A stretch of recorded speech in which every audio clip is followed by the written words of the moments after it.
Saat yang berharga ini, kita juga dihadapkan pada kenyataan yang sama.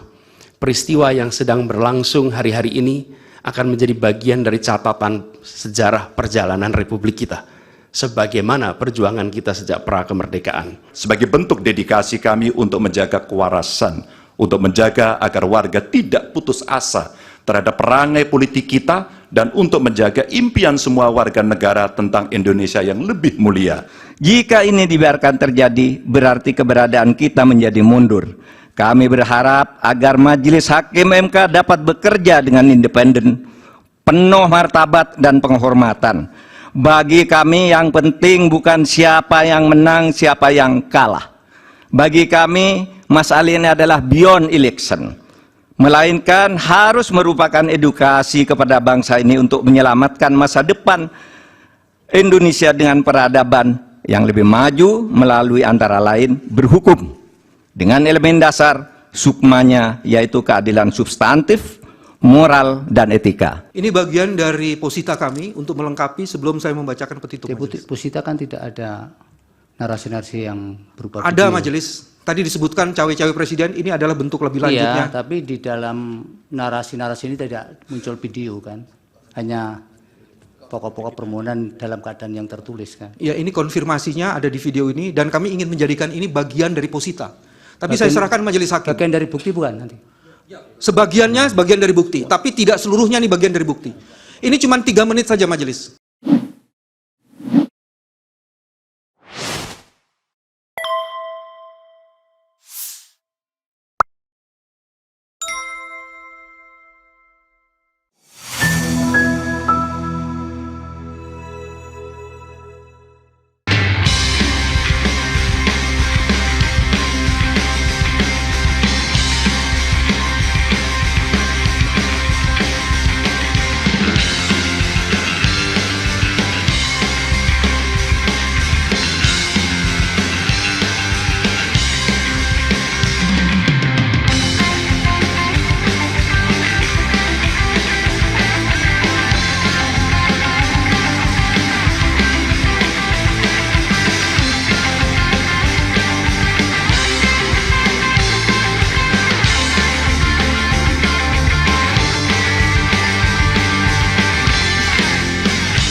Assalamualaikum warahmatullahi wabarakatuh.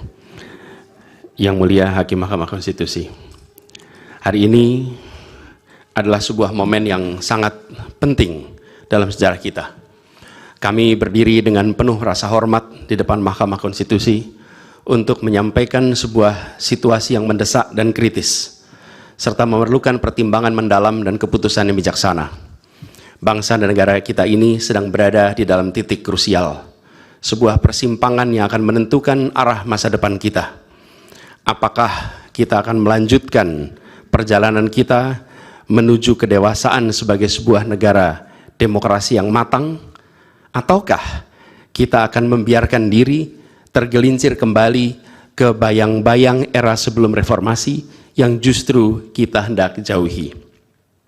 Kita dihadapkan pada pertanyaan-pertanyaan fundamental yang menentukan apakah Republik Indonesia yang kita cintai ini akan menjadi negara yang menghargai dan memperjuangkan konstitusi sebagai pilar tertinggi demokrasi kita atau rule of law. Apakah kita akan mereduksi konstitusi menjadi sekedar alat untuk pelanggengan kekuasaan tanpa pengawasan, rule by law. Kita harus memutuskan apakah kita akan menjadi negara yang mengakui dan menghormati hak setiap individu untuk menentukan pikiran dan menyuarakan pilihannya secara bebas dan independen yang merupakan esensi dari demokrasi, atau kita justru berpaling dari prinsip tersebut dan memilih di mana suara oligarki diberi prevalensi, mengesampingkan kesejahteraan umum dan mengabaikan kepentingan nasional yang lebih luas. Ini adalah saat di mana kita harus menentukan komitmen kita terhadap nilai-nilai demokrasi, kedaulatan hukum, hak asasi manusia. Ini adalah waktu untuk menunjukkan bahwa Indonesia adalah bangsa yang besar. Bangsa yang besar bukan hanya dalam aspek wilayah, bukan hanya aspek populasi, bukan hanya aspek angka-angka ekonomi, tapi juga bangsa yang besar karena kebijaksanaannya, karena keberaniannya, karena integritasnya di dalam menegakkan demokrasi dan konstitusi. Yang mulia Hakim Mahkamah Konstitusi, sejak zaman pra-kemerdekaan, bangsa dan negara kita telah menapaki berbagai persimpangan krusial yang menentukan arah dan nasib bangsa Indonesia. Tidak semua keputusan-keputusan yang dibuat adalah keputusan yang tepat. Sebagian adalah keputusan yang tidak tepat. Dan itu dicatat di dalam sejarah kita. Semua yang terlibat dicatat sebagai bagian dari perjalanan sejarah Indonesia. Karena itu, saat yang berharga ini, kita juga dihadapkan pada kenyataan yang sama. Peristiwa yang sedang berlangsung hari-hari ini akan menjadi bagian dari catatan sejarah perjalanan Republik kita, sebagaimana perjuangan kita sejak pra-kemerdekaan.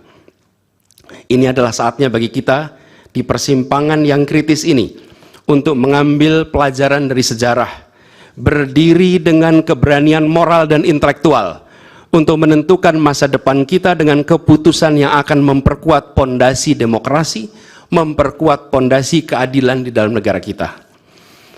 Yang mulia Hakim Mahkamah Konstitusi, kita telah menyaksikan berjalannya satu babak penting dalam demokrasi kita bulan lalu, yaitu proses pemilihan umum yang angka suaranya telah diumumkan secara resmi oleh Komisi Pemilihan Umum. Tapi perlu kami garis bawahi dan kita semua sadari bahwa angka suara tak mutlak menentukan kualitas dari demokrasi. Tak otomatis mencerminkan kualitas secara keseluruhan.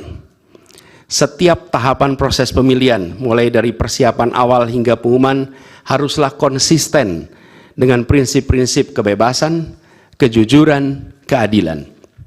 Dan prinsip-prinsip ini bukan formalitas, ini bukan sekedar ada di teks, tapi ini pondasi esensial yang harus dijaga untuk membangun dan memelihara sistem demokrasi yang sehat, yang stabil, dan yang berkelanjutan. Pemilihan umum yang bebas, jujur, adil adalah pilar yang memberi legitimasi kuat pada pemerintahan yang terpilih, yang bisa membawa kepercayaan publik serta memperkuat pondasi institusi pemerintahan. Tanpa itu, legitimasi, kredibilitas dari pemerintah yang terpilih akan diragukan.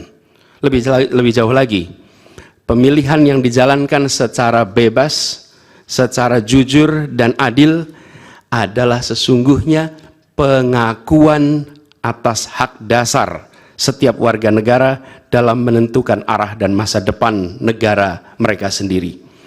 Ini adalah wujud tertinggi dari kedaulatan rakyat, di mana setiap suara dapat disampaikan dan dihitung tanpa tekanan, tanpa ancaman, tanpa iming-iming imbalan. Pertanyaannya, apakah Pilpres 2024 kemarin telah dijalankan secara bebas, jujur, dan adil? Izinkan kami menyampaikan jawabnya, tidak. Yang terjadi adalah sebaliknya. Dan ini terpampang secara nyata di hadapan kita semua. Kita menyaksikan dengan keprihatinan mendalam serangkaian penyimpangan yang telah mencoreng integritas proses demokrasi kita. Mulai dari awalnya, independensi yang seharusnya menjadi pilar utama dalam penyelenggaraan pemilu telah tergerus akibat intervensi kekuasaan yang tidak seharusnya terjadi. Di antara penyimpangan yang kita saksikan adalah penggunaan institusi negara untuk memenangkan salah satu calon yang secara eksplisit tidak memenuhi kriteria yang ditetapkan. Terdapat pula praktek yang meresahkan, di mana aparat daerah mengalami tekanan, bahkan diberikan imbalan untuk mempengaruhi arah pilihan politik, serta penyalahgunaan bantuan-bantuan dari negara, bantuan sosial yang sejatinya diperuntukkan untuk kesejahteraan rakyat, malah dijadikan sebagai alat transaksional untuk memenangkan salah satu calon. Bahkan intervensi ini sempat merambah hingga pemimpin Mahkamah Konstitusi. Ketika pemimpin Mahkamah Konstitusi yang seharusnya berperan sebagai jenderal benteng pertahanan terakhir menegakkan prinsip-prinsip demokrasi terancam oleh intervensi, maka pondasi negara kita, pondasi demokrasi kita berada dalam bahaya yang nyata. Lebih jauh lagi, Skala penyimpangan ini tidak pernah kita lihat sebelumnya, Yang Mulia. Kita pernah menyaksikan penyimpangan seperti ini di skala yang kecil, pilkada, populasi kecil, tapi dalam skala yang amat besar dan lintas sektor baru kali ini kita semua menyaksikan. Karena itulah nanti izinkan kami nanti melalui tim hukum nasional dan Timnas Amin akan menyampaikan seluruh argumen dan bukti-buktinya atas penyimpangan dan pelanggaran kepada Yang Mulia Majelis Hakim Mahkamah Konstitusi ini. Kami, Waktunya 2 menit lagi. Yang Mulia Hakim Mahkamah Konstitusi yang kami hormati, kami muliakan. Apa yang kita saksikan ini bukanlah peristiwa biasa. Ini adalah titik klimaks dari sebuah proses yang panjang. Penggerogotan atas demokrasi, di mana praktek-praktek intervensi dan ketaatan pada tata kelola pemerintahan secara pelan-pelan tergerus. Oleh karena itu, Yang Mulia Hakim Mahkamah Konstitusi, di hadapan Yang Mulia, kini terbentang satu momen paling krusial dalam perjalanan demokrasi kita. Di pundak Yang Mulia terpikul tanggung jawab yang amat besar untuk menentukan arah masa depan demokrasi kita.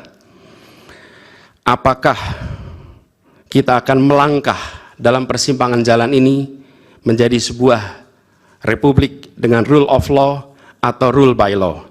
Demokrasi yang makin matang atau kemunduran yang sulit untuk diluruskan di tahun-tahun ke depan? Bila kita tidak melakukan koreksi saat ini, maka akan menjadi preseden ke depan di setiap pemilihan di berbagai tingkat. Bila kita tidak melakukan koreksi, maka praktek yang terjadi kemarin akan dianggap sebagai kenormalan dan menjadi kebiasaan, lalu menjadi budaya dan akhirnya menjadi karakter bangsa. Yang Mulia Majelis Hakim Mahkamah Konstitusi, dengan rasa hormat dan penuh harap, mohon peristiwa ini jangan dibiarkan melewat tanpa dikoreksi. Rakyat Indonesia menunggu dengan penuh perhatian, dan kami titipkan semua ini kepada Mahkamah Konstitusi yang berani, independen, untuk menegakkan keadilan dengan penuh pertimbangan. Kami mendukung Yang Mulia untuk tidak membiarkan demokrasi ini terkikis oleh kepentingan kekuasaan yang sempit, tidak membiarkan cita-cita reformasi yang telah lama diperjuangkan menjadi sia-sia. Tindakan dan keputusan Mahkamah Konstitusi terkait dengan jadwal pemilihan kepala daerah serentak serta keputusan penghapusan pasal pencemaran nama baik telah memberikan kepada kami harapan bahwa independensi, keberanian, ketegasan dalam menegakkan keadilan hadir kembali di Mahkamah Konstitusi ini.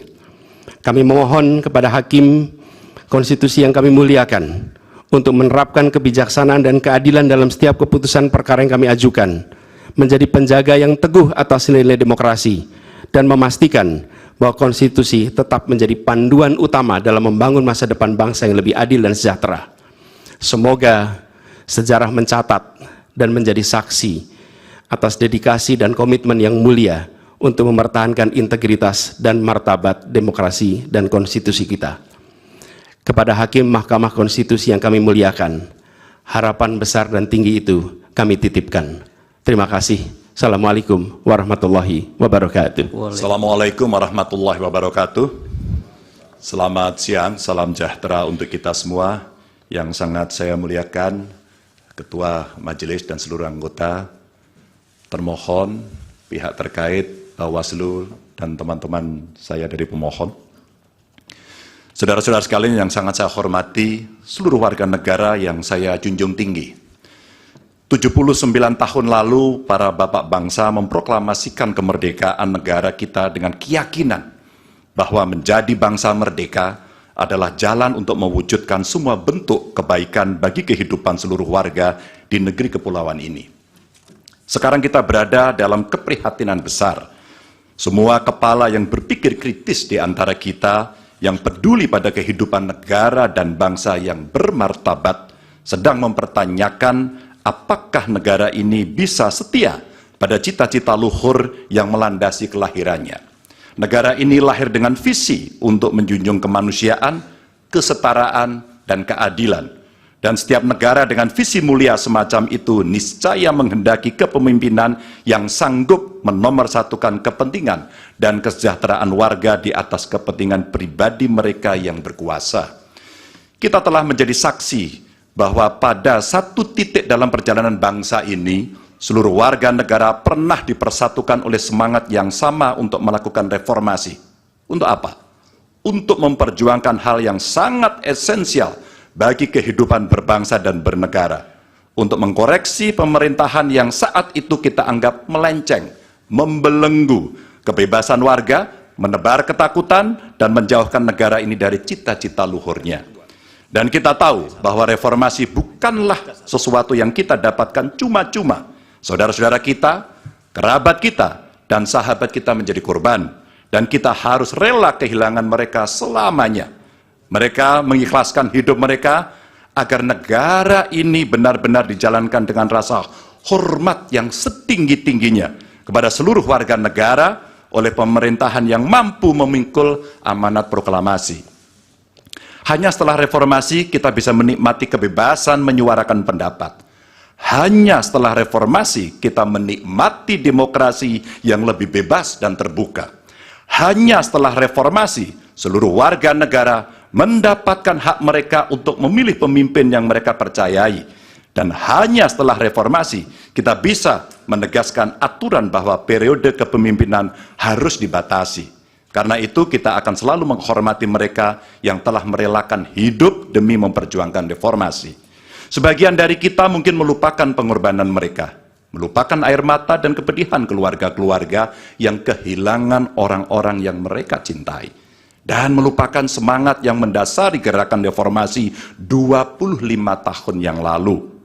Kami berada di sini dengannya sederhana, ialah mengingatkan orang-orang yang cepat lupa bahwa kita semua yang setia pada cita-cita reformasi akan selalu mengingat pengorbanan mereka dan menghidupkan semangat mereka di hati kami.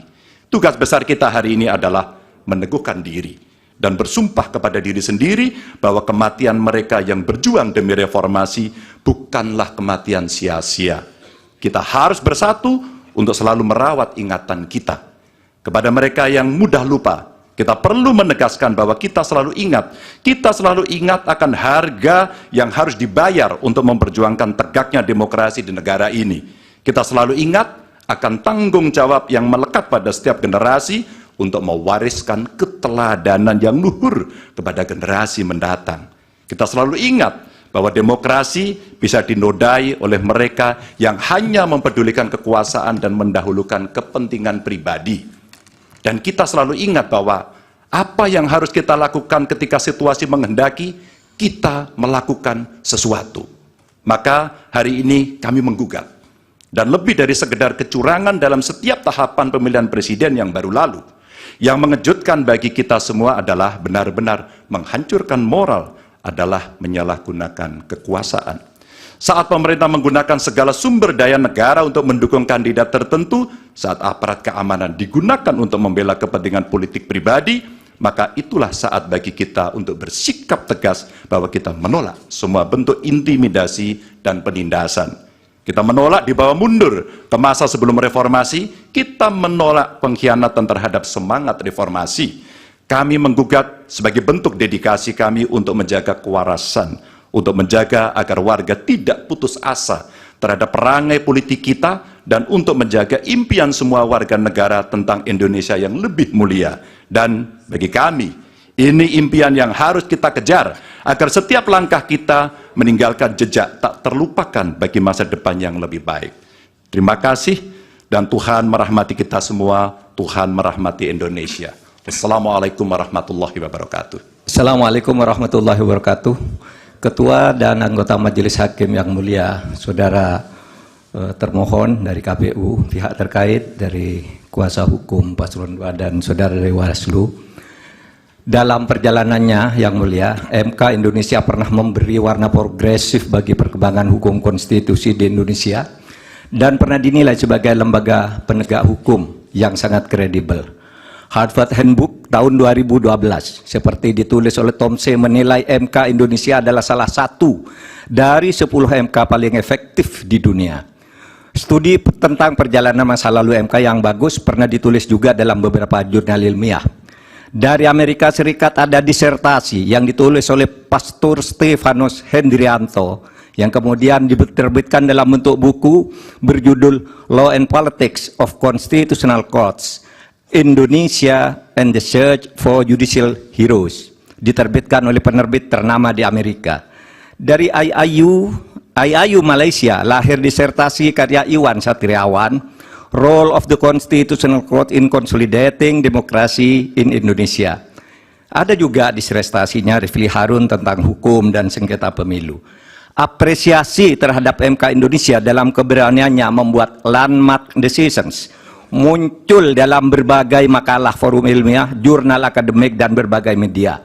Bahkan dalam konteks penyelesaian sengketa pemilu, Begawan Hukum Sacipto Raharjo pernah menulis tulisan di Harian Kompas 14 Juli 2009 dengan judul Tribute untuk Mahkamah Konstitusi, yang di dalamnya mengatakan begini: mungkin kita perlu mendirikan sebuah monumen agar orang selalu mengingat bahwa Indonesia pernah memiliki Mahkamah Konstitusi yang bekerja dengan penuh penghormatan, tidak takut terhadap intimidasi. Harian Media Indonesia 7 Juli 2009 menulis editorialnya dengan judul Hormat untuk Mahkamah Konstitusi, yang alinea pertamanya dimulai dengan kalimat untung ada Mahkamah Konstitusi. Majelis Hakim yang mulia, salah satu kunci pernah banjirnya apresiasi terhadap MK adalah keberanian MK dalam membuat landmark decisions, keputusan monumental dengan berani menembus masuk ke relung keadilan substantif sebagai sukma hukum, bukan sekedar keadilan formal prosedural semata. Dalam hal pengujian undang-undang misalnya, teori OPL atau Open Legal Policy itu lahir atau sekurang-kurangnya secara resmi digunakan pertama kali oleh Mahkamah Konstitusi. Dalam hal pelaksanaan pemilu, MK memperkenalkan pelanggaran TSM yang kemudian diadopsi di dalam tata hukum kita. Mahaguru Hukum Tata Negara Profesor Yusril Iza Mahendra saat ikut menjadi ahli pada sengketa hasil pemilu 2014 dan bersaksi di MK pada tanggal 15 Juli mengatakan bahwa penilaian atas proses pemilu yang bukan hanya pada angka harus dilakukan oleh MK. Pandangan ini bukan pandangan lama, melainkan pandangan yang selalu baru, yang justru terus berkembang sampai sekarang, menjadikan MK hanya sekedar mahkamah kalkulator, menurut Pak Yusril, adalah justru merupakan pandangan lama yang sudah diperbarui sekarang. Di berbagai negara judicial activism banyak dilakukan oleh Mahkamah Konstitusi maupun Mahkamah Agung.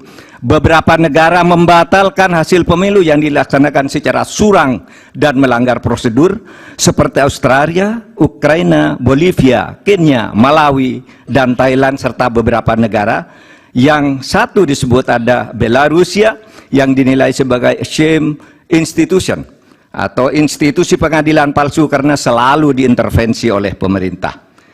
Akhirnya kami tahu sungguh berat bagi MK dalam sengketa hasil pemilu ini. Pastilah selalu ada yang datang kepada hakim yang mulia untuk mendorong agar permohonan ini ditolak. Dan pasti ada pula yang datang yang meminta agar MK mengabulkannya.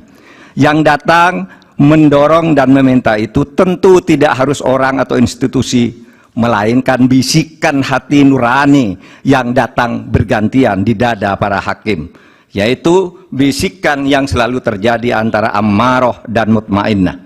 Saya memaklumi tidak mudah bagi para hakim untuk menyelesaikan perang batin ini dengan baik. Tetapi akhirnya kami berharap MK mengambil langkah penting untuk menyelamatkan masa depan demokrasi dan hukum di Indonesia. Jangan sampai timbul persepsi bahkan kebiasaan bahwa pemilu hanya bisa dimenangkan oleh yang punya kekuasaan atau yang dekat dengan kekuasaan dan mempunyai uang berlimpah. Jika ini dibiarkan terjadi, berarti keberadaan kita menjadi mundur. Kami berharap agar Majelis Hakim MK dapat bekerja dengan independen, penuh martabat dan penghormatan. Bagi kami yang penting bukan siapa yang menang, siapa yang kalah. Bagi kami, masalah ini adalah beyond election. melainkan harus merupakan edukasi kepada bangsa ini untuk menyelamatkan masa depan Indonesia dengan peradaban yang lebih maju melalui antara lain berhukum dengan elemen dasar sukmanya, yaitu keadilan substantif, moral, dan etika. Terima kasih Yang Mulia. Assalamualaikum warahmatullahi wabarakatuh. Berdasarkan pada pertimbangan hukum Mahkamah dalam putusan nomor 55 tahun 2019 dan putusan nomor 85 tanggal 29 September 2022, maka tidak lagi ada sekat yang membedakan antara perselisihan hasil pemilu dengan perselisihan pemilu kada. Itu ada di halaman 6 resume kami. Pada dasarnya, di halaman 7 sekarang, praktek beracara di Mahkamah Konstitusi dan Mahkamah Agung serta di negara-negara di dunia mempunyai dan memperlihatkan dasar fundamental yang paradigmatik sama. Mahkamah Konstitusi mempunyai otoritas untuk menegakkan keadilan, bukan sekedar penegakan hukum, menegakkan hak konstitusional dan hak asasi manusia, serta menjamin dilakukannya safeguard of democracy. Bukan sekedar sengketa hasil suara. Oleh karena itu, Mahkamah Konstitusi dipastikan akan membatalkan hasil proses pemilihan yang didapatkan dari penyalahgunaan kewenangan presiden, kekuasaan dan penyelenggara pemilu, serta pelanggaran dan kecurangan yang berat dan akut dalam proses penyelenggaraan pemilu dan pilpres. Hal ini dapat dikonfirmasi, yaitu antara lain: 1. Pertama, Mahkamah Konstitusi Austria. Pada tahun 2016, Mahkamah Konstitusi Austria telah membatalkan terpilihnya Alexander van der Bellen sebagai presiden karena terbukti melakukan kecurangan, yaitu dengan melakukan pengiriman surat melalui pos yang dilakukan oleh orang-orang Alexander, sehingga ada manipulasi yang cukup tinggi di situ. Kedua, Mahkamah Agung Kenya tahun 2017. Mahkamah Agung ini menganulir kemenangan Presiden petahana Uhuru Kenyatta karena pemerintah pusat terbukti mematikan listrik di basis pendukung Odinga pada hari pemungutan suara. Ketiga, Mahkamah Agung Maladewa. Mahkamah Agung ini membatalkan hasil pemilu karena ada 5.623 orang tidak memiliki hak pilih, diantaranya orang yang meninggal, pemilih di bawah umur, dan pemilih yang menggunakan identitas palsu, tapi mereka justru bisa ikut pemilu. Keempat, Mahkamah Agung Ukraina. Mahkamah ini memutus diadakannya pemilu ulang karena terbukti pemerintah Ukraina melakukan intervensi dalam proses pemilu.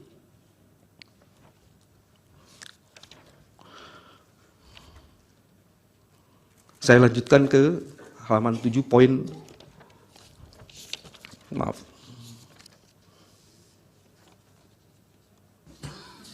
Bisa langsung kedudukan hukum, Pak Bambang. Ya, saya masuk di pokok permohonan. Baik, silakan. Kedudukan hukum dan bagian lainnya sudah dibacakan, ya. dianggap tenggang waktu permohonan sudah dianggap dibacakan.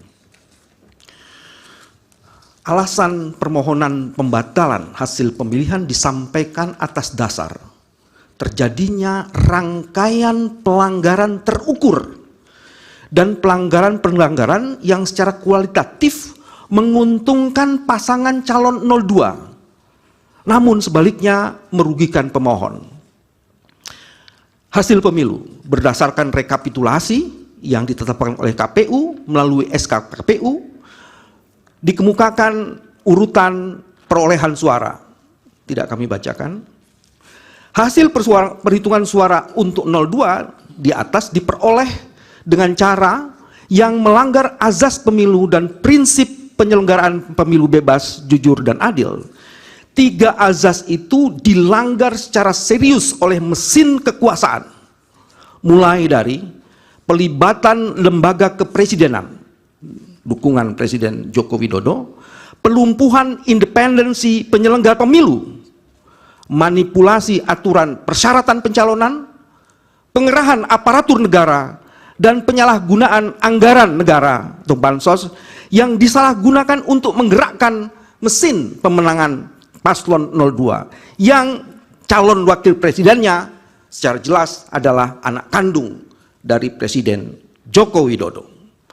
Fakta hukum bahwa dukungan Presiden Joko Widodo dapat dimaknai sebagai manifestasi dari sikap dan perilaku patronasi yang mensugesti peran para menteri di kabinetnya untuk memberikan dukungan terbuka dan di sebagiannya bahkan ikut terlibat secara intensif di dalam kampanye untuk mendukung putranya sebagai calon wakil presiden. Patronasi presiden tersebut mensugesti menteri kabinet dan menggerakkan dan mengaitkan program-program kementerian yang ditujukan untuk menarik dukungan dari pemilih agar memilih pasangan calon presiden dan wakil presiden di mana anaknya presiden menjadi calon wakil presiden. Dan tindakan di atas adalah pelanggaran atas pemilu dan prinsip penyelenggaraan pemilu. Kesemuanya dapat dikualifikasi dan dikategori sebagai election fraud, tindak kecurangan dan pelanggaran pemilu.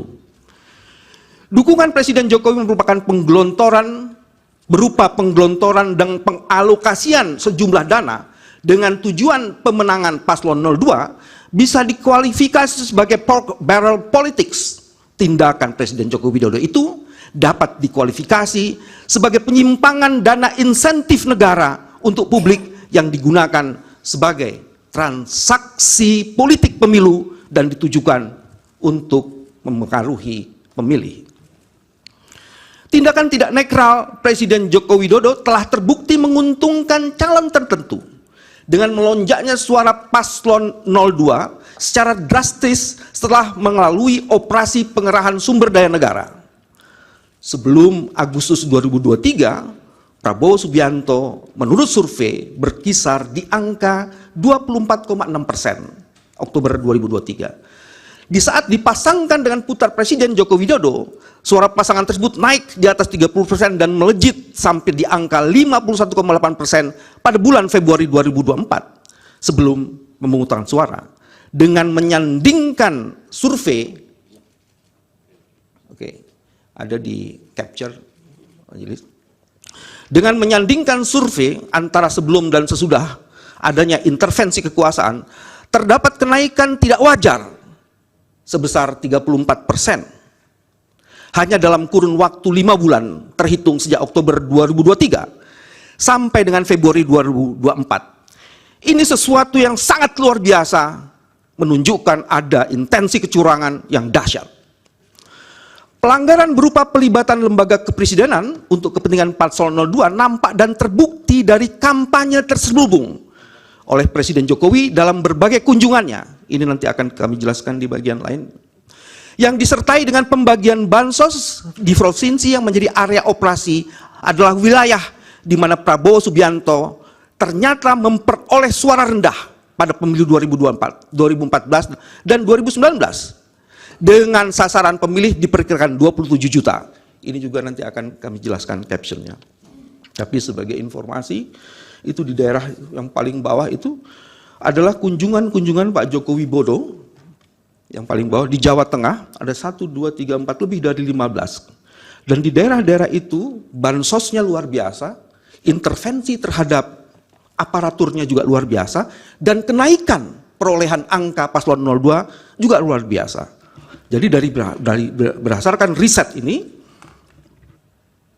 dapat ditentukan bahwa intervensi bansos, penggunaan aparat negara itu mempengaruhi peningkatan suara. Nanti PPT-nya ini dibagi untuk hakim dan juga untuk para pihak ya Pak? Ya, kami akan serahkan semuanya setelah presentasi ini. Baik. Di halaman selanjutnya majelis, halaman 13, itu juga hasil survei Pak Prabowo beberapa tahun. Coba tolong jelaskan.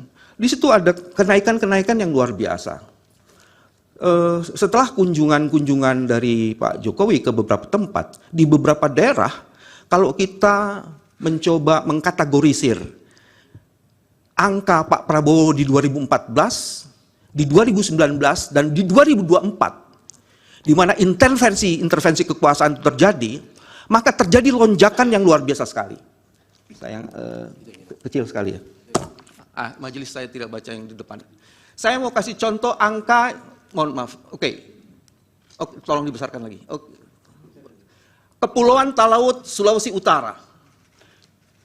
Di tahun 2014, pencapaian Pak Prabowo hanya 21,91%. Di tahun 2019 jeblok menjadi 9,0%. Tapi di tahun 2024 menjadi 75,39%, itu artinya incredible. Terjadi penaikan 66,38%. Dan kami meyakini angka itu terjadi bukan karena kehebatan pemilih dalam memilih calon terbaiknya, tapi ada intervensi yang luar biasa terhadap bansos, dari bansos, kunjungan-kunjungan, dan sebagian aparatur, serta the oath of the president's man. Itu yang terjadi dan kami yakini. Kami lanjutkan majelis. Saya masuk ke halaman 14 sekarang. Terjadi pengkhianatan terhadap konstitusi dan pelanggaran azas bebas, jujur, dan adil.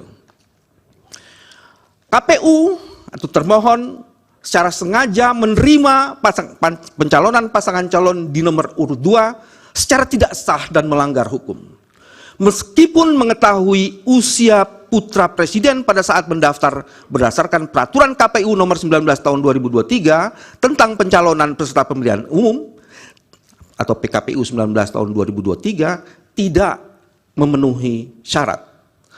Proses pendaftaran Gibran tidak sah karena komisioner KPU menerima dan memverifikasi berkas pendaftaran calon Gibran tanpa lebih dulu merevisi PKPU 19 tahun 2023. Putusan DKPP yang dibacakan di saat pemungutan suara tinggal menyisakan beberapa hari, yaitu ini diputus tanggal 5 Februari, sedangkan pemungutan suara 14 Februari, merupakan peristiwa hukum yang spesifik dalam pemilu presiden 2024, yang belum pernah terjadi sepanjang sejarah penyelenggara pemilu. Kondisi spesifik ini belum diantisipasi dalam peraturan perundangan tentang pemilihan presiden in kasu undang-undang pemilu. Sehingga dalam hal peristiwa hukum tersebut dilaporkan dan dimohon keadilannya kepada Bawaslu dipastikan akan dinyatakan lewat waktu. Penyelesaian kondisi spesifik demikian masih mungkin dilakukan melalui peradilan perselisihan hasil karena tahapan Pilpres 2024 belum selesai, karena belum ditetapkan pasangan calon terpilih dan belum dilakukan pelantikan sebagai tahapan akhir pemilu. Terlebih lagi karena kondisi spesifik sedemikian menyebabkan adanya ketidakpastian hukum dalam penyelesaian tahapan pemilihan presiden. Argumentasi ini berdasarkan pada jurisprudensi putusan Mahkamah nomor 135 tahun 2021 yang menetapkan posisi kasus tidak sama persis, namun rasio dissendinya dalam pertimbangan hukum Mahkamah Konstitusi pada putusan akuo relevan untuk dijadikan dasar dan memeriksa dan mengadili perkara dalam permohonan. Adapun mengenai hal mengadili secara substantif peristiwa hukum yang spesifik tersebut, pemohon menyampaikan fakta hukum secara notoire feiten diketahui publik, yaitu sebagai berikut. Saya tidak bacakan semuanya, ada beberapa majelis itu di halaman 15. Yang pertama, pendaftaran bakal calon presiden dan wakil presiden dibuka 19 Oktober sampai 25 Oktober. Ada putusan Mahkamah nomor 90, itu tanggal 17 Oktober, jadi hanya berjarak 2 hari. Pasca putusan Mahkamah dibacakan, termohon tidak segera mengubah, maksudnya MK tidak segera mengubah syarat calon dengan usia boleh di bawah 40 tahun, sepanjang telah pernah atau sedang menjadi kepala daerah. Termohon tidak segera menetapkan PKPU perubahan syarat calon, tetapi justru membuat surat edaran kepada partai politik serta pemilu partai politik peserta pemilu yang mempunyai hak untuk mengajukan pasangan calon calon presiden dan wakil presiden bahwa terdapat perubahan syarat usia 40 tahun.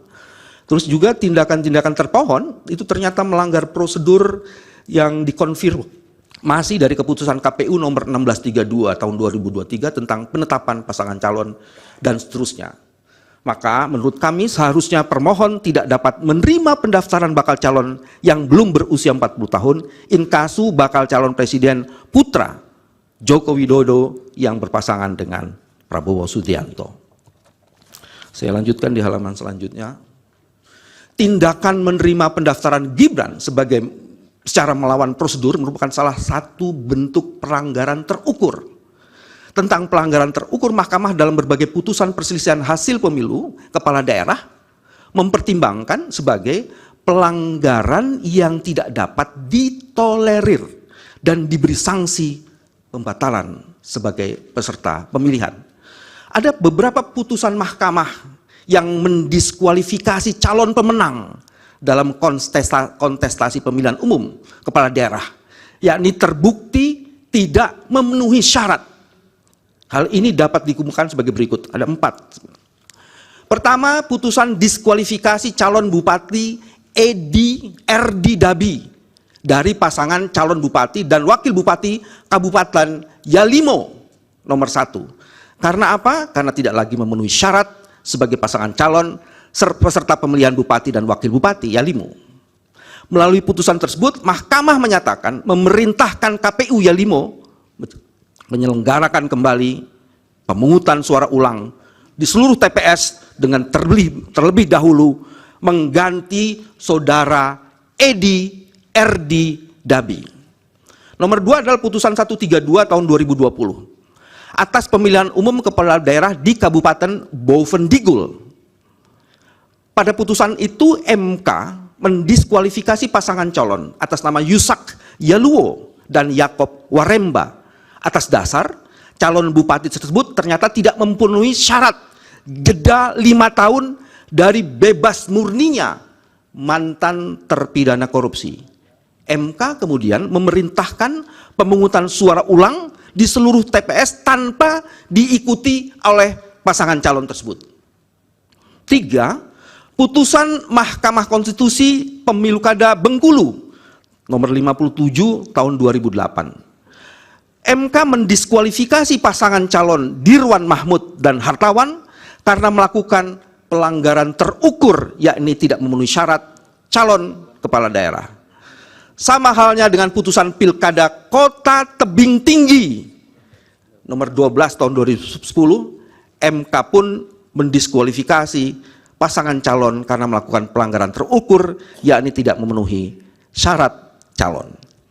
Mahkamah dalam putusannya nomor 85 tahun 2022, ada di bukti V5, telah menegaskan tidak terdapat perbedaan rezim pemilihan antara pemilihan umum kepala daerah dengan pemilihan umum legislatif dan presiden.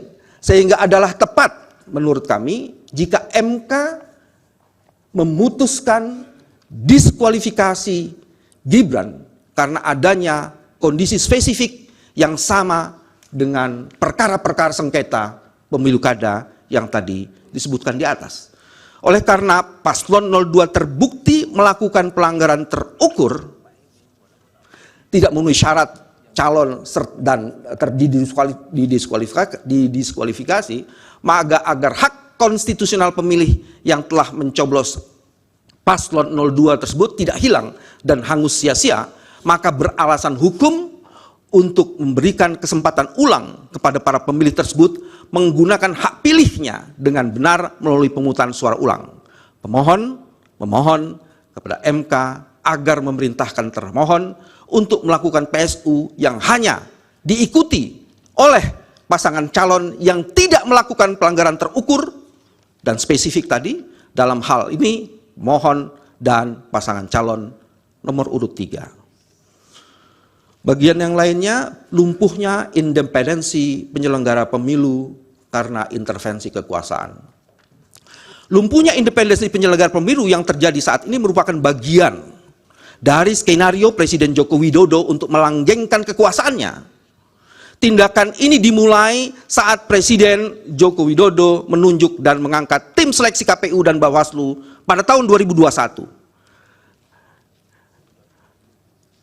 Presiden Joko Widodo telah melanggar ketentuan pasal Akuo, pasalnya ada di poin B, saya tidak sebutkan, dengan memilih dan mengangkat anggota tim seleksi KPU dan Bawaslu yang komposisinya 4 orang ternyata unsur pemerintah, yaitu Yudi Ardiantoro, kantor Kepala Staf Presiden, Bahtiar, Kementerian Dalam Negeri, Edward Omar Syarif Hirej, Wakil Menteri Hukum dan HAM, dan Pungki Indarti, Komisi Kepolisian Nasional.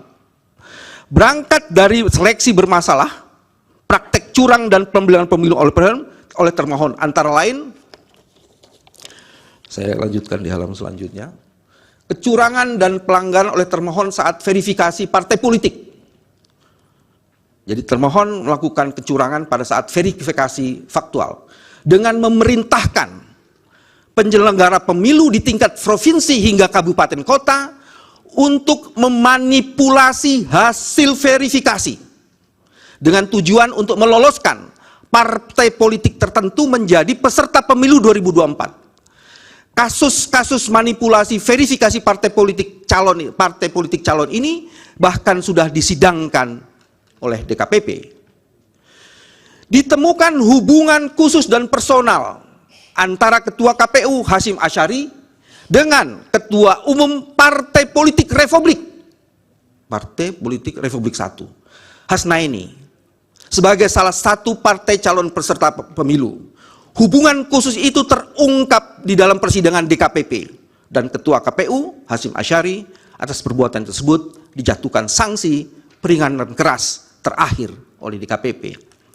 Termohon bertindak tidak netral saat menerima pendaftaran dan menetapkan Gibran Raka Buming Raka sebagai calon wakil presiden karena syarat usianya tidak memenuhi 40 tahun. Bagaimana dengan Bawaslu? Tindakan tidak netral juga dilakukan oleh Bawaslu. Bawaslu tidak memproses secara profesional tindakan wakil menteri desa yang mengumpulkan orang untuk menggalang dukungan kepada calon pasangan Prabowo Gibran, sampai dengan perbuatan jajaran Menteri Pertahanan yang memanfaatkan fasilitas Kementerian Pertahanan untuk mengkampanyekan Prabowo Gibran. Nanti buktinya kami akan serahkan dan detailnya. Ini tindakan-tindakan, ada beberapa tindakan yang lainnya adalah poin ketiga di halaman 18. Bawaslu juga melakukan pelanggaran netralitas dengan tidak melakukan pengawasan aktif berupa identifikasi, strip penelitian, dugaan pelanggaran termohon. Karena meloloskan Gibran Raka Buming Raka sebagai calon presiden, calon wakil presiden, sebagai temuan pelanggaran pemilu. Padahal hal demikian merupakan tugas Bawaslu.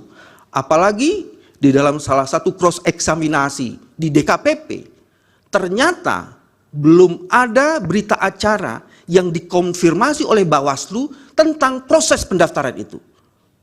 Dan ada tindakan yang tidak bertanggung jawab dari Bawaslu mengenai hal itu.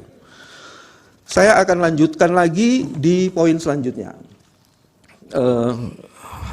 Langsung di halaman 20 atau 21. Soal nepotisme paslon 02 menggunakan lembaga kepresidenan. Nepotisme paslon 02 dengan menggunakan lembaga kepresidenan bukan sesuatu yang kebetulan dan terjadi begitu saja. Nepotisme ini terjadi sebagai dampak ikutan dari ambisi Presiden Jokowi untuk melanggengkan kekuasaannya. Nanti akan ada flowchart yang akan menjelaskan itu. Oh ya, Majelis, ini ada flowchart yang kami jelaskan. Saya akan singkat saja, tidak membacakan, jadi saya publik mengetahui karena ini fakta noto. Pertama kali akan menambah periode masa jabatan presiden. Instrumennya amandemen Undang-Undang Dasar 1945 oleh pembantu Jokowi. Itu terjadi mulai Maret 22. Dan ada pengarahan aparatur desa untuk 3 kali masa jabatan presiden. Ini gagal. Usaha yang kedua adalah memperpanjang masa jabatan. Ada instrumen dan framing yang berkali-kali dilakukan melalui media, melalui wacana dari para menterinya. Itu November 2022. Jadi setelah Maret, upaya yang pertama gagal, masuk upaya yang kedua. Ini pun melakukan kegagalan. Dan kita sekarang sedang dalam periode ketiga, menentukan presiden berikutnya. Inilah yang dilakukan oleh Presiden Jokowi.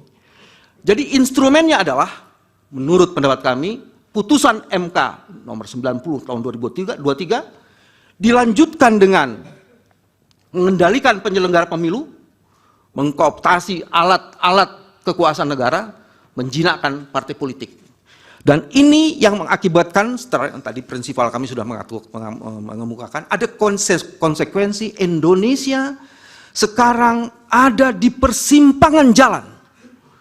Apakah kekuasaan pemilihan presiden akan tetap berada di tangan rakyat sesuai pasal 1 Undang-Undang Dasar 1945, ya, terjemahan yang seperti itu, atau pemilihan presiden justru ditentukan oleh presiden sebelumnya. Perpanjangan masa jabatan presiden digularkan, ini detail informasinya, oleh Menteri Koordinator Kemaritiman dan Investasi Luhut Binsar Panjaitan. Menteri Luhut mengaku ide tersebut berasal dari big data pengguna media sosial di Indonesia sebesar 110 juta. Dan kemudian selain Menteri Luhut ada juga Menteri Bahlil Lahdalia yang mengungkapkan persoalan yang sama. Atas wacana tersebut,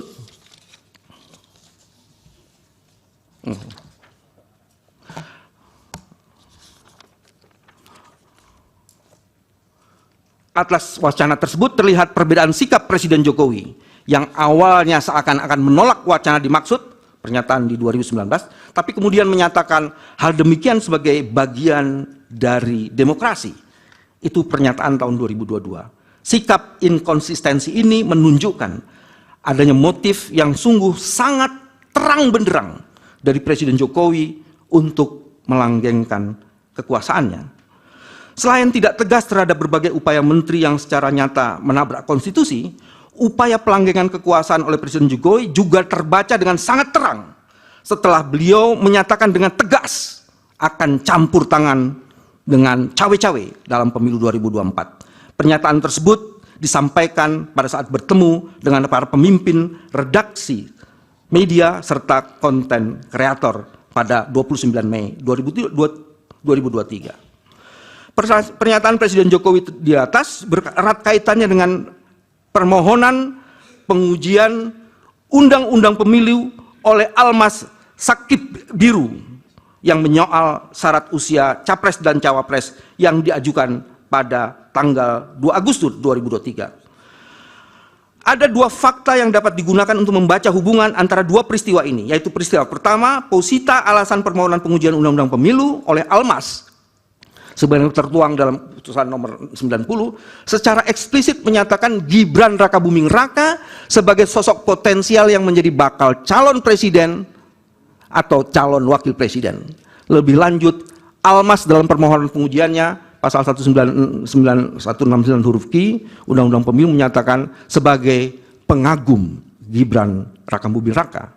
Dengan demikian, peristiwa pernyataan Presiden Jokowi akan cawe-cawe dalam pemilu dengan permohonan Almas adalah satu rangkaian yang saling terkait dan tidak berjalan sendiri-sendiri. Hal ini terlebih lagi tidak lama setelah itu ada putusan nomor 90 dan kemudian dilanjutkan Gibran Rakabuming Raka resmi mendaftar sebagai pasangan calon. Sebagai penyelenggara negara, padahal presiden terikat dengan sumpah jabatannya yang diucapkan saat dilantik sebagaimana tersebut dalam pasal 9 ayat 1 Undang-Undang Dasar. Mohon izin menyebutkan ini karena ini sangat penting. Demi Allah, begitu kata sumpah jabatan presiden.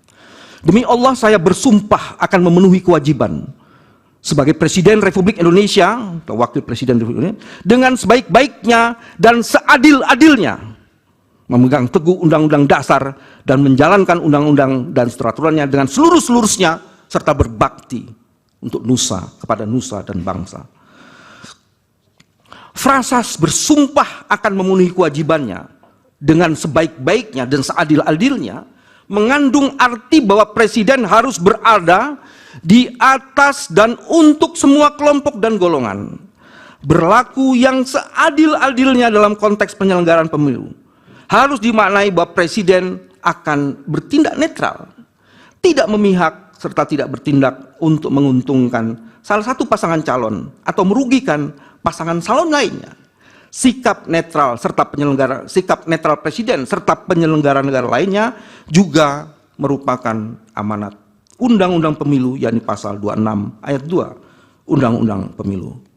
Majelis, saya tidak bacakan selanjutnya. Ada juga pengangkatan penjabat kepala daerah yang masif. Sebentar Pak Bambang, kalau sekiranya capek, ini majelis tadi mempertimbangkan karena ini puasa, mungkin bisa ditambah 1. Dan nanti kami perlakukan sama dengan untuk pihak yang lain. Baik. Terima kasih Majelis. Baik.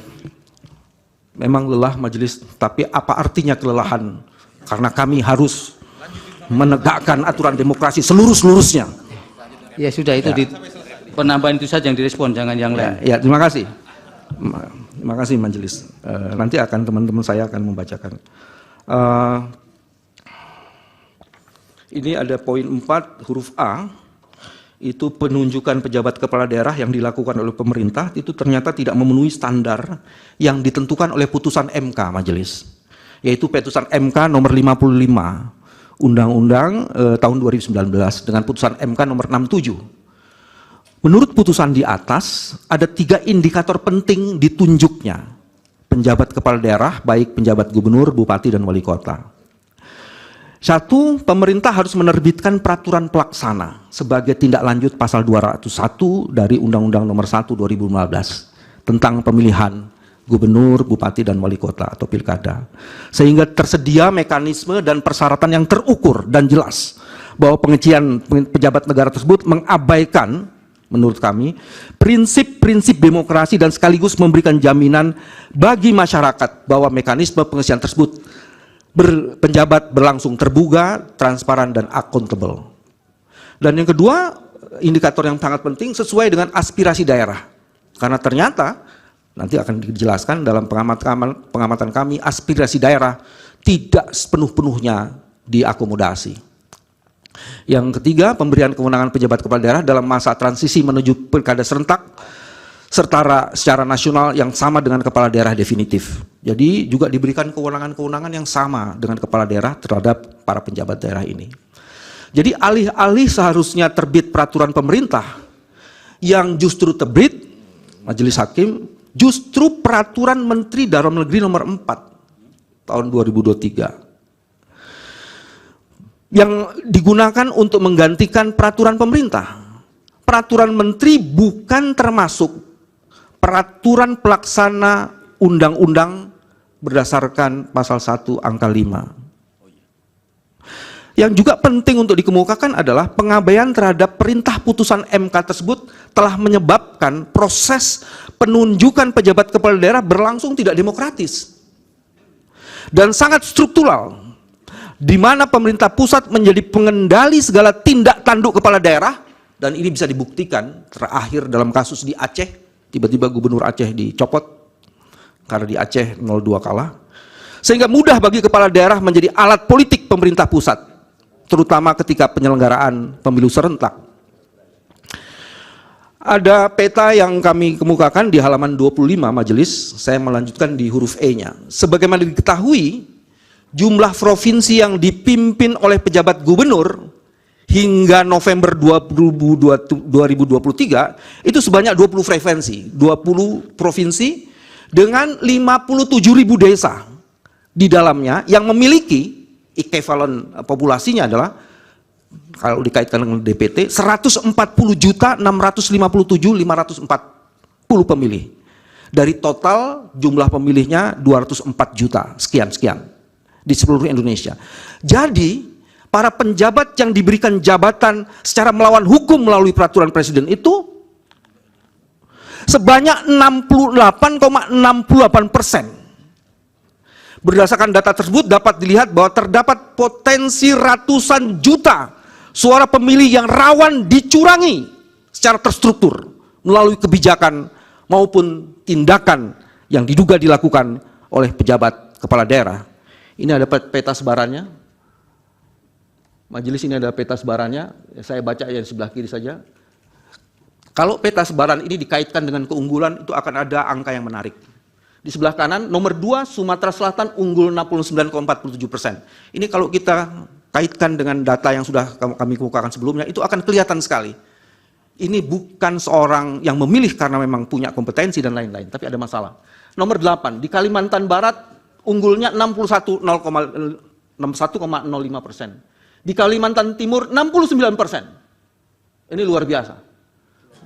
Di Sulawesi Barat unggul 65,4%. Di Gorontalo unggul 65,24%. Di Sulawesi Tenggara unggul 71,11%. Di NTT unggul 61%. Yang saya sebut semua itu adalah yang di atas 60%. Kalau 40-50% itu banyak. Ini yang luar biasa banyaknya. Di Papua, Pegunungan Tengah, Papua 64,56%.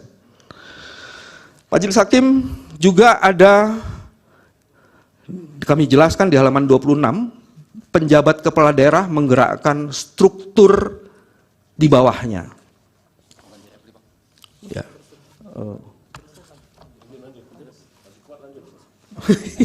Saya lanjutkan, mohon maaf. Saya tidak bacakan bagian ini, saya lanjutkan keterlibatan aparat negara untuk memenangkan paslon 02. Majelis, ini ada hal yang menarik yang perlu dikemukakan. Awalnya, Presiden menyalahgunakan fasilitas negara yang menyatakan bahwa dirinya mendapatkan informasi dari komunitas intelijen mengenai surveillance partai politik.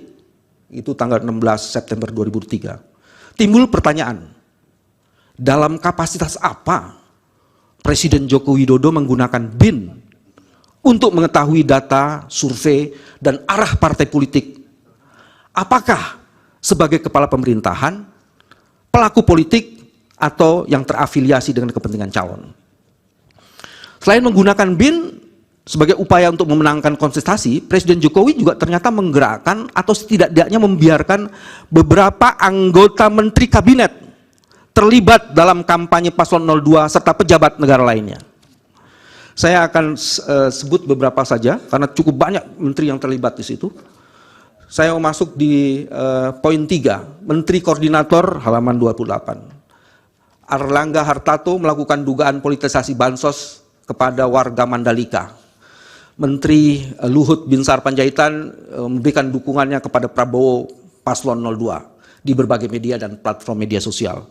Menteri Investasi Bahlil Lahadalia yang mendampingi Gibran kampanye di Papua pada hari Jumat 26 Januari, Bahlil mendirikan, selain itu Bahlil juga mendirikan gerakan relawan untuk mendukung paslon 02. Menteri Erick Thohir tidak pernah melakukan cuti maupun mundur dari jabatannya selaku menteri walaupun terbukti melakukan serangkaian kampanye.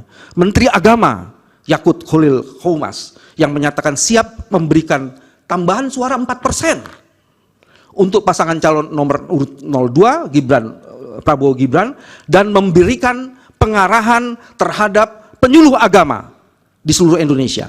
Menteri Pertanian Amran Sulaiman, dia diduga mengerahkan bimbingan teknis ke berbagai daerah untuk menggalang dukungan. Menteri Komunikasi yang juga Ketua Umum Projo Budi Aryastiadi menggalang dukungan 02. Menteri Perindustrian juga melakukan penggalangan. Wakil Menteri Agraria Yuli Antoni pada media sosial pribadinya mempolitisasi program pemerintah dengan membagikan sertifikat PTSL dan wakaf kepada masyarakat dengan memberikan dukungan selamat Prabowo Gibran. Begitupun dengan pejabat-pejabat lainnya. Saya lanjut ke halaman 29, itu ada pengerahan kepala desa majelis. Di situ detail sekali, saya akan baca salah satunya saja. Kepala desa memiliki nilai tawar yang sangat tinggi untuk memengaruhi pilihan masyarakat karena mengelola dana desa dan berbagai program sentral lainnya. Pemerintah ternyata telah menganggarkan dana sebesar 70 triliun pada tahun 2023, APBN 2023. Berdasarkan data Menteri Keuangan, jumlah tersebut meningkat 3,0% dibandingkan dengan Outlook 2022 sebesar 67,9%. Jumlah dana desa dianggarkan tersebut setara dengan 2,28%, artinya target belanjanya sekitar 3,061 triliun. Dana tersebut lalu akan dibagi rata sehingga setiap desa bisa mendapatkan 1 miliar per tahun. Selain mengelola dana desa, pemerintah desa juga mengelola beberapa program dari pemerintah pusat seperti Kartu Sehat, Kartu Keluarga Sehat, Program Keluarga Harapan, dan lain-lainnya. Terus ada juga pelanggaran atas netralitas di atas juga dipertegas dengan beberapa bukti di lapangan. Majelis, ini ada peta yang juga menurut saya menarik. Ini peta ini adalah peta organisasi kepala desa yang tidak netral. Itu di situ ada yang di di DPP PPDI Sumatera Selatan, itu ini contoh saja ya. Cukup merata semuanya, 10 desa, jumlah pemilihnya sekian. PAB PDSI Jawa Barat, jumlah anggota sekian, ini jumlah pemilihnya sekian banyak. Begitupun di Jawa Tengah, begitupun di Sumatera Sulawesi Selatan. Jadi ada begitu banyak. Sementara itu semuanya ini, kepala desa ini nanti berkaitan dengan bantuan sosial dan lain-lainnya. Waktunya masih 30 menit lagi. Ya, setelah bagian saya nanti gantian ya. Ini bagian. Ya, oke. Majelis yang kami muliakan. Intervensi ke Mahkamah Konstitusi. Patut diduga ada menteri yang secara sengaja melakukan intervensi kepada Ketua Mahkamah Konstitusi Anwar Usman pada saat memeriksa perkara nomor 90 tahun 2023. Inilah yang merupakan awal dari adanya pelanggaran terhadap prinsip-prinsip konstitusi yang secara nyata diperlihatkan tidak hanya oleh Presiden, namun juga lembaga penegak hukum lainnya. Presiden kabulnya putusan MK nomor 90 tersebut di atas membuat mahkamah marwahnya tercoreng. Karena pelanggaran etik yang dilakukan oleh Ketua Mahkamah Konstitusi tidak pernah terjadi di seluruh mahkamah konstitusi lainnya di seluruh dunia. Dan itu merupakan pelanggaran yang syarat dengan konflik of interest. Hal ini terkonfirmasi dengan putusan Majelis Kehormatan Mahkamah Konstitusi nomor 2 MK L 11 2023 yang menyatakan Anwar Usman dalam memeriksa dan mengabulkan perkara dimaksud terbukti melanggar etik karena adanya konflik kepentingan.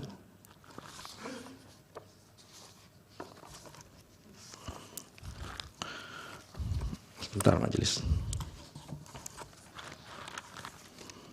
Ada tulisan yang sudah saya siapkan. Oke, saya lanjutkan saja. Ini yang penting bagian ini majelis soal penyalahgunaan bansos. Mohon peta soal bansosnya disiapkan. Penyalahgunaan bansos dengan melanggar Undang-Undang APBN dan dampaknya bagi perolehan suara pasangan calon. Pelaksanaan Pilpres 2024 juga diwarnai kecurangan dalam skala yang masif yang melanggar konstitusional, yang melanggar prinsip-prinsip konstitusional, yaitu prinsip-prinsip konstitusi, yaitu pemilu yang jujur dan adil. Terbukti dari kebijakan Presiden mempermainkan anggaran negara untuk menggelontorkan bansos secara jor-joran dengan, dalam tanda petik, membeli suara pemilih bagi kepentingan elektoral pasangan 02 yang notabene adalah anaknya sendiri, dalam hal ini wakil presiden, calon wakil presiden. Kebijakan ini dalam prakteknya melibatkan struktur pemerintahan dari atas sampai ke bawah. Pada level puncak kekuasaan, praktek curang ini diperankan langsung oleh Presiden Joko Widodo dengan membagikan bansos di setiap kunjungannya ke daerah-daerah sambil melakukan kampanye terselubung. Di setiap kunjungan ke daerah sembari kampanye terselubung itu, sementara di level kementerian penyaluran bansos melibatkan kementerian yang menterinya berasal dari partai pendukung paslon 02 dan sama sekali tidak melibatkan Kementerian Sosial yang seharusnya membidangi penganggaran dan penyaluran bansos. Perilaku tak beradab dalam tanda petik membeli suara pemilih tersebut diawali dengan niat jahat dan perencanaan matang.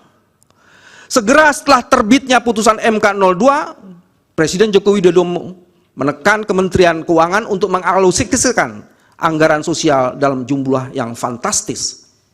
Ada datanya? Saya ingin menjelaskan di sini majelis. Ini adalah dana bantuan sosial 208-219. Kalau dibandingkan antara pemilu 2019, pada saat itu situasinya sangat tenang, dan dengan pemilu 2024, itu akan ada dana sekitar naiknya luar biasa sekali. Itu naiknya bisa sampai 180 triliun. Kalau kita bandingkan dalam masa pandemi, itu ada angka 498 triliun. 2024 itu tidak ada masa pandemi. Tapi kemungkinan luar biasa sekali. Dan dibandingkan 2023 saja masa normal, itu ada kenaikan hampir 53 triliun. Data ini ingin menunjukkan politisasi bansos oleh Presiden Jokowi itu terkonfirmasi dengan meningkatkan anggaran Perlinsos secara signifikan di masa pemilu. Ada yang menarik di situ. Lanjutkan di ini selanjutnya. Pada Februari 2024 di halaman 3 huruf F, mendekati masa krusial pemungutan suara Pilpres, politisasi bansos itu untuk kepentingan 02 kian menjadi-jadi dan menggila. BLT El Nino dicairkan 3 bulan sekaligus menjelang pemungutan suara. Bahkan untuk kepentingan politisasi bansos, pemerintah mengeluarkan kebijakan automatic adjustment, di mana ditandatangani oleh Menteri Keuangan Sri Mulyani, dana-dana dari pos-pos yang lainnya di hold sebanyak kurang lebih 51,1 triliun. Ini data yang lain lagi majelis, kalau kita bandingkan pemberian bansos 2022, 2023, dan 2024. Januari 2023 di tahun 2022 itu cuma 3,52 triliun. Di tahun 2023 Januari hanya 3,8 triliun. Fantastis dan incredible-nya di tahun 2024 12,45 triliun. Apa yang menjadi dasar itu? Tidak lain itu adalah karena mendekati proses pemilihan calon presiden. Lanjutkan lagi.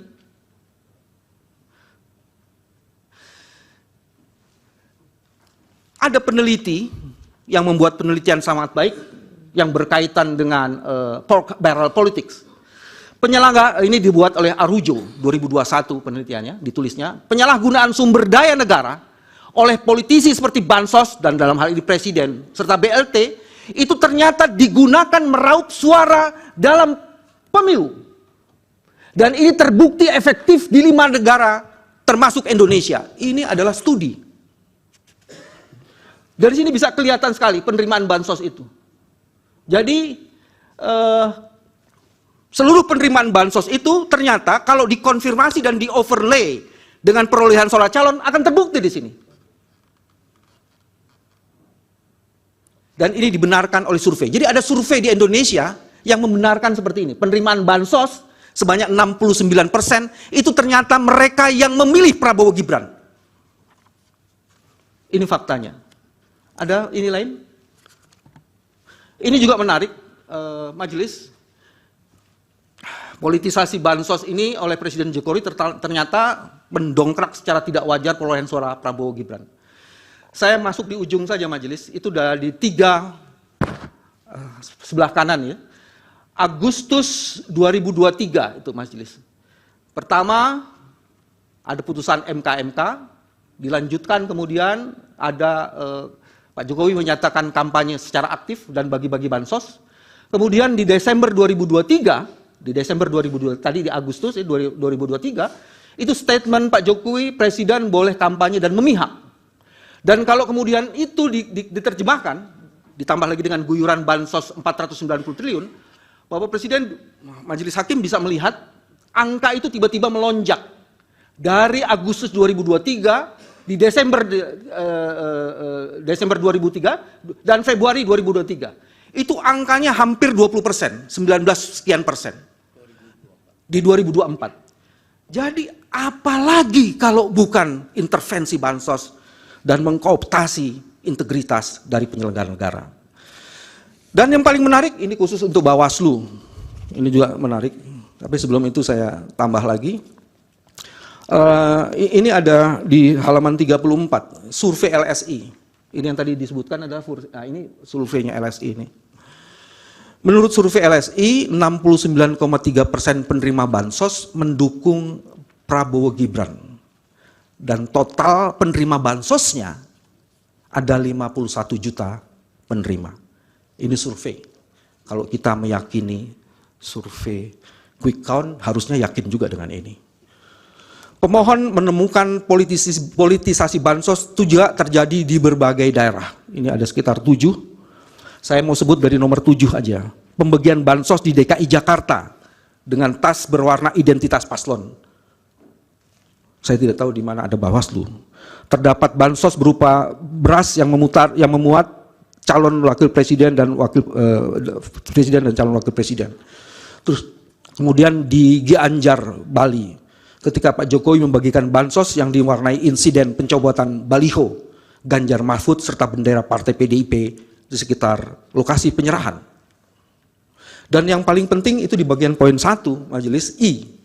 Pembagian bansos dilakukan secara langsung oleh Presiden Jokowi dan para menterinya, para menteri pengusung Prabowo Gibran, di banyak wilayah tanpa melibatkan Kementerian Sosial, baik penyalurannya maupun data yang digunakan. Penerimaan bansos seharusnya mengacu pada data Kementerian Koordinator Perekonomian yang diulangi. Penerima bansos mengacu pada data Kementerian Koordinator Perekonomian yang dipimpin oleh Pak Erlangga Hartarto yang mendukung Prabowo. Selain itu, pemberian bantuan pangan juga tidak mengacu data Kementerian Sosial, tetapi data sasaran percepatan penghapusan kemiskinan di wilayah koordinasi yang menterinya atau kementeriannya adalah bagian dari orang-orang yang mendukung kelompok 02. Ada data lain, Majelis, ini juga data yang menurut saya menarik, nanti kami akan berikan. Dampak perolehan suara itu pada daerah-daerah yang tadi ada peta sebelumnya, Pak Jokowi pergi ke berbagai daerah, dan dalam kepergiannya itu 3 hal dilakukannya. Pemberian bansos, mengkonsolidasi aparat, dan kemudian juga melibatkan banyak aparat kepala desa. Coba lihat di sini.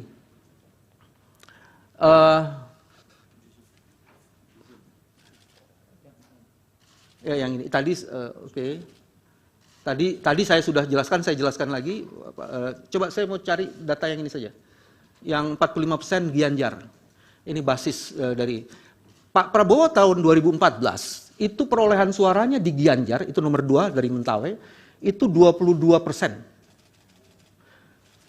Di tahun 2019 hanya 3%. Tapi kemudian di tahun 2024 49%. How come? Jelaskan. Kalau tidak ada kecurangan melalui bansos, tidak akan mungkin terjadi angka seperti ini. Apakah ini ya hasil yang mau dipakai sebagai proses untuk memeriksa perkara seperti ini? Nah, ini yang menarik. Ada lagi data yang lain? Lanjutkan. Yang ini. Nah, ini adalah hasil survei dari Litbang Kompas yang kami sertakan. Yang di situ memperlihatkan ada politisasi bansos oleh Presiden Jokowi. Sehingga kemudian bansosnya Jokowi. Jadi ada 7,8 juta pemilih mengaku saat diberi bansos dan disampaikan bansosnya dari Pak Jokowi. Jadi survei ini mengkonfirmasi itu.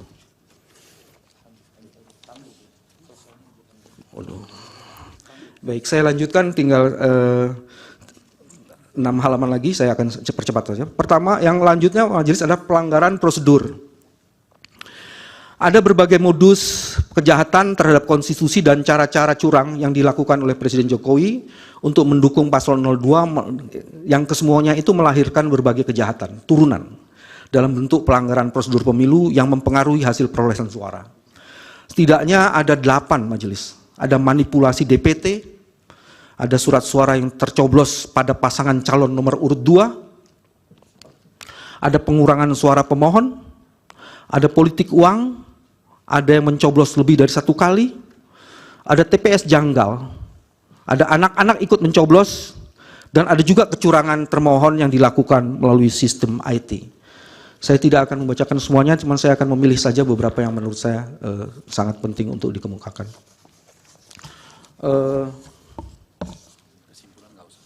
Oke.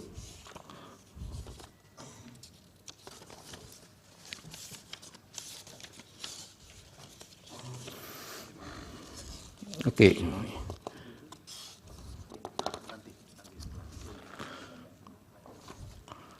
Saya bisa dikasih dokumen lainnya kalau di sini ada yang bilang.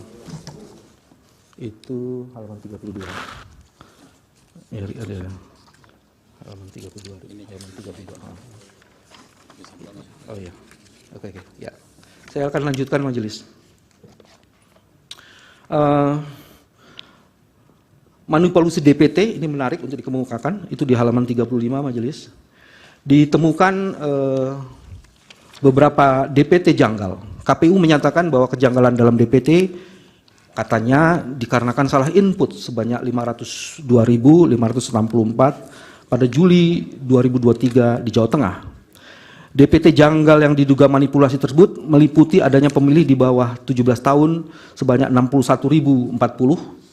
Ada pemilih yang berusia, ini fantastis majelis, ada pemilih yang berusia 1.030 tahun dan pemilih berusia di atas 100 tahun itu ada sebanyak 1.363. Temuan data pemilih berupa nama orang yang hanya terdiri dari satu huruf, namanya cuma satu huruf, dan ada dua huruf, itu sebanyak 55 orang, dan ada juga pemilih yang dianggap janggal, seperti RT yang angkanya 0, RW yang angkanya 0, kemudian identitas RT, RW, dan TPS, itu ada sekian banyak. Yang paling menarik adalah di poin kedua majelis, itu surat suara yang tercoblos pada pasangan calon nomor urut 2. Ya. Bawaslu, ini harus diapresiasi Bawaslu. Bawaslu mengungkap data dugaan pelanggaran pemilu di Kuala Lumpur, Malaysia, di mana ada 23.000 suara, 23.000 surat yang dikirim via pos, ternyata sudah dicoblos. Bukan tercoblos maksudnya, dicoblos. Selain itu terdapat 82.000 alamat yang tidak jelas untuk pengiriman surat suara. Selain itu juga ada pengurangan suara calon dan ada politik uang. Ada mencoblos lebih dari satu kali. Ini yang juga menarik sebenarnya TPS janggal. Sejumlah TPS itu di halaman 37, poin 6. Sejumlah TPS dilaporkan janggal karena tidak terdaftar sebelumnya seperti yang terjadi di Sleman DIJ dalam keputusan KPU Sleman 02 tentang penetapan jumlah tempat suara pemungutan data tahun 2024, jumlah TPS di Kelurahan Purwomartani Kecamatan Kalasan Kabupaten Sleman berjumlah lebih dari 105. Namun setelah dicek dalam laman KPU ternyata bahwa jumlah TPS di Kelurahan Purwomartani Kecamatan Kalasan Kabupaten Sleman DIJ itu berjumlah lebih dari 105. Nomor TPS-nya juga lebih terlihat aneh. Begitupun dengan anak-anak ikut mencoblos. Kecurangan termohon juga dilakukan melalui sistem IT, majelis. Saya akan membacakan sedikit saja dalam sistem IT ini. Sistem IT KPU yang di dalamnya ada Sirekap menjadi contoh terbaik untuk mengonfirmasi sekaligus menyimpulkan kecurangan dan pelanggaran pemilu yang dilakukan oleh KPU. Sirekap yang pada awalnya didesain untuk mengontrol rekapitulasi manual, justru malah digunakan sebagai sarana kecurangan dan mendelegitimasi serta upaya-upaya framing lainnya terhadap upaya penegakan prinsip penyelenggaraan pemilu dalam pelaksanaan rekapitulasi hasil penghitungan perolehan suara yang jujur, terbuka, akuntabel, efisien, efektif, dan aksesibel. Sirekap semula hendak dijadikan instrumen untuk mengontrol rekapitulasi manual. Karena itu ada majelis yang namanya Sirekap mobile apps yang dimiliki oleh ketua KPPS yang digunakan untuk merekam data autentik dokumen C-hasil yang merupakan hasil penghitungan suara di TPS, sehingga seharusnya menjadi dokumen yang reliable yang dapat dipertanggungjawabkan. Nah, ada yang menarik itu di poin D majelis. Ditemukan adanya salah satu fitur yang tiba-tiba muncul kendati sebelumnya tidak pernah ada di dalam mobile apps Sirekap yang dimiliki KPPS yang memegang back-end apps. 4 hari sebelum pencoblosan, tanggal 10 Februari, tiba-tiba ada muncul fitur bypass login dan security, sehingga ada pihak yang dapat mengubah value atau angka dalam dokumen C hasil. Karena source code dapat diubah. Munculnya fitur tersebut tidak saja mengubah angka perolehan suara di Sirekap, tapi juga potensial menghilangkan metadata dan file foto form C plano hasil. Yang selanjutnya adalah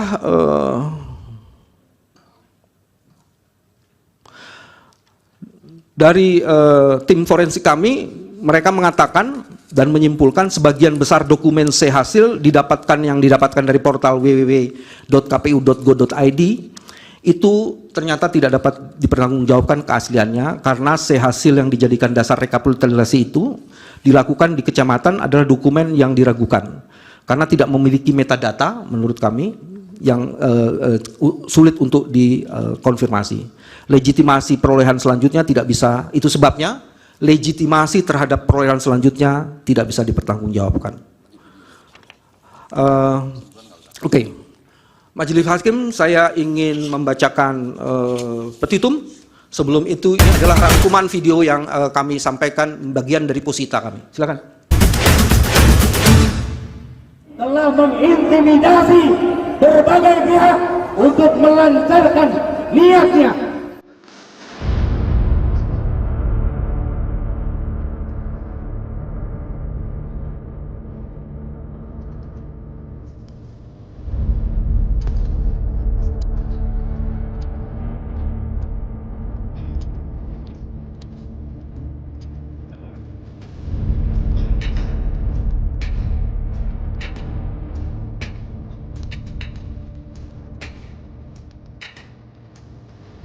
Cawe-cawe itu sudah saya sampaikan bahwa cawe-cawe itu saya sampaikan bahwa menjadi kewajiban moral. Ini kan hak demokrasi, hak politik setiap orang, setiap menteri sama saja. Yang paling penting presiden itu boleh loh kampanye. Tenang saja Pak Prabowo. Tenang saja Sebentar. Kuasa saya hukum, sudah ada di sini. Stop dulu. Kuasa hukum pemohon, ini apa tidak dijadikan bagian dari bukti saja? Ini bagian dari posita kami untuk melengkapi sebelum saya membacakan petitum. Posita kan tidak ada narasi-narasi yang berupa ada video. majelis. Tadi disebutkan cawe-cawe presiden, ini adalah bentuk lebih lanjutnya. Iya, tapi di dalam narasi-narasi ini tidak muncul video kan? Hanya pokok-pokok permohonan dalam keadaan yang tertulis kan? Ya, ini konfirmasinya ada di video ini dan kami ingin menjadikan ini bagian dari posita. Tapi saya serahkan majelis hakim. Bagian dari bukti bukan nanti? Sebagiannya bagian dari bukti, tapi tidak seluruhnya ini bagian dari bukti. Ini cuma 3 menit saja majelis. Mohon dilanjutkan Ya, majelis. silakan.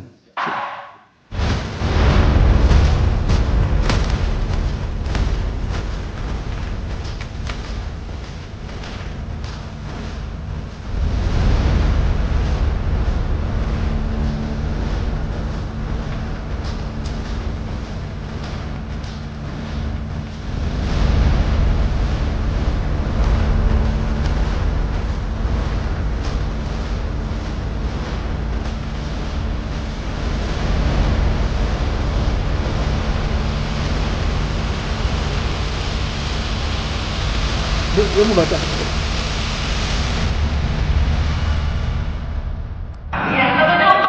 Cukup. Majelis izinkan menutup permohonan kami dengan 3 catatan. Apa yang kami bacakan ini adalah bagian tak terpisahkan dari seluruh permohonan yang kami ajukan. Termasuk apa yang tadi video yang dikemukakan. Yang kedua, mudah-mudahan proses persidangan ini akan betul-betul bisa menegakkan prinsip-prinsip azas dari pemilu dan prinsip-prinsip penyelenggaraan pemilu, dan kami meyakini itu. Dan kami akan langsung membacakan petitum. Majelis Hakim yang kami muliakan, berdasarkan seluruh uraian sebagaimana tersebut di atas seluruhnya dan sepenuh-penuhnya, pemohon memohon kepada Mahkamah Konstitusi untuk menjatuhkan putusan sebagai berikut. Pertama, mengabulkan permohonan pemohon untuk seluruhnya. Kedua, menyatakan batal surat keputusan nomor 360 tahun 2024 tentang penetapan hasil pemilihan umum presiden dan wakil presiden, anggota DPR, DPD, DPRD provinsi dan DPRD kabupaten kota secara nasional dalam pemilu tahun 2024 tertanggal 20 Maret 2024 yang diumumkan secara nasional pada hari Rabu tanggal 20 Maret 2024 pukul 22.19 sepanjang diktum ke-1.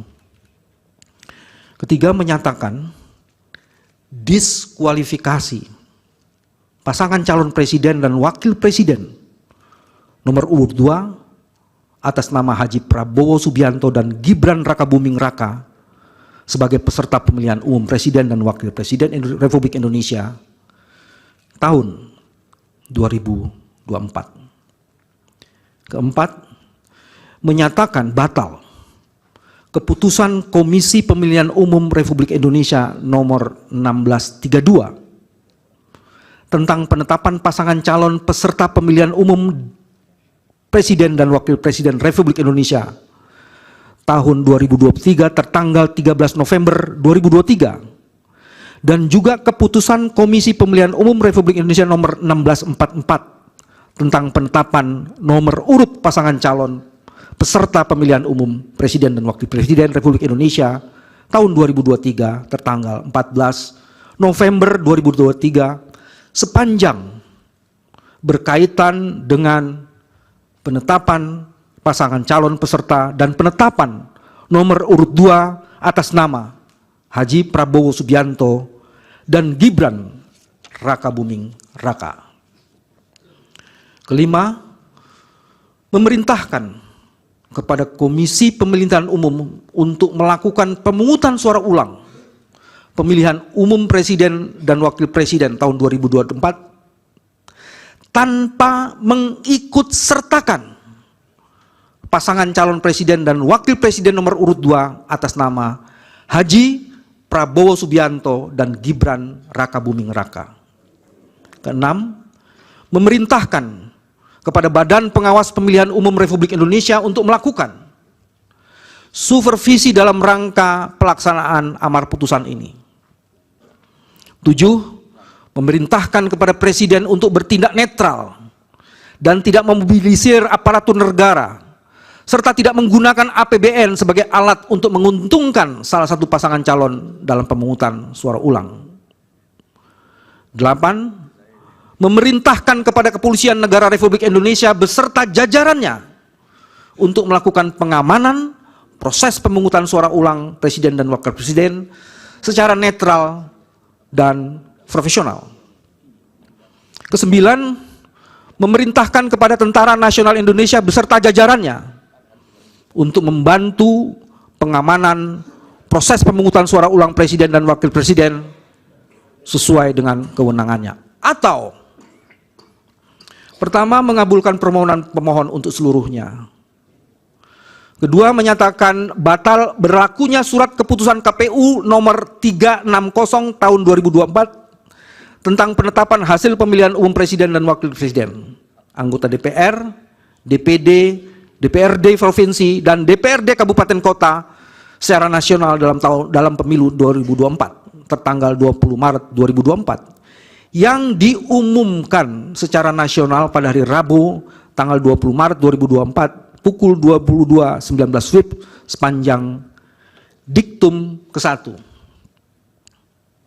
Nah, ini yang membedakan dengan petitum yang di atasnya. Nomor 3, menyatakan diskualifikasi calon wakil presiden nomor urut 2 atas nama Gibran Rakabuming Raka sebagai peserta pemilihan umum presiden dan wakil presiden Republik Indonesia tahun 2024 karena tidak memenuhi syarat usia sebagai pasangan calon peserta pemilihan presiden dan wakil presiden tahun 2024. Yang keempat, menyatakan batal keputusan pemilihan umum Republik Indonesia nomor 1632 tentang penetapan pasangan calon peserta pemilihan umum presiden dan wakil presiden tahun 2023 tanggal 13 November 2023 dan keputusan Komisi Pemilihan Umum Republik Indonesia nomor 1644 tentang penetapan nomor urut pasangan calon peserta pemilihan umum presiden dan wakil presiden Republik Indonesia tahun 2023 tanggal 14 November 2023 sepanjang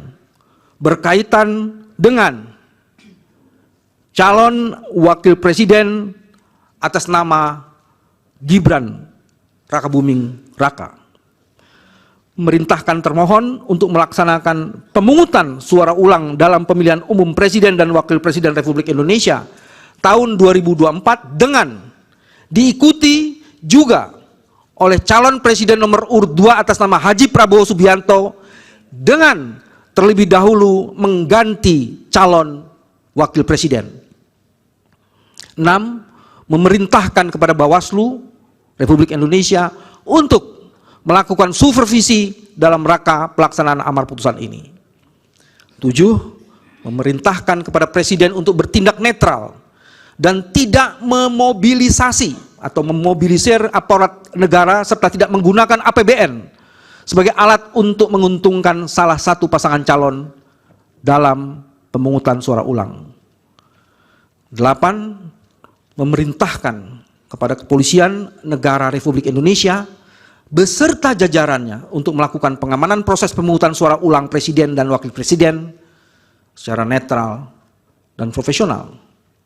9. Memerintahkan kepada Tentara Nasional Republik Indonesia, Tentara Nasional Indonesia, beserta jajarannya untuk membantu pengamanan proses pemungutan suara ulang presiden dan wakil presiden sesuai dengan kewenangannya. Dan apabila Mahkamah Konstitusi berpendapat lain, mohon putusan yang seadil-adilnya ex aequo et bono. Majelis Hakim dan teman-teman yang hadir dalam persidangan ini, demikianlah permohonan yang kami bacakan ringkasannya dan menjadi bagian tak terpisahkan dari seluruh permohonan yang sudah diajukan. Hormat kami, kuasa hukum pemohon, tim hukum Anies Baswedan, Muhaimin Iskandar. Terima kasih. Mohon maaf kalau ada kata-kata yang tidak bertempatnya. Kami serahkan seluruhnya pada Majelis Hakim. Assalamualaikum warahmatullahi wabarakatuh.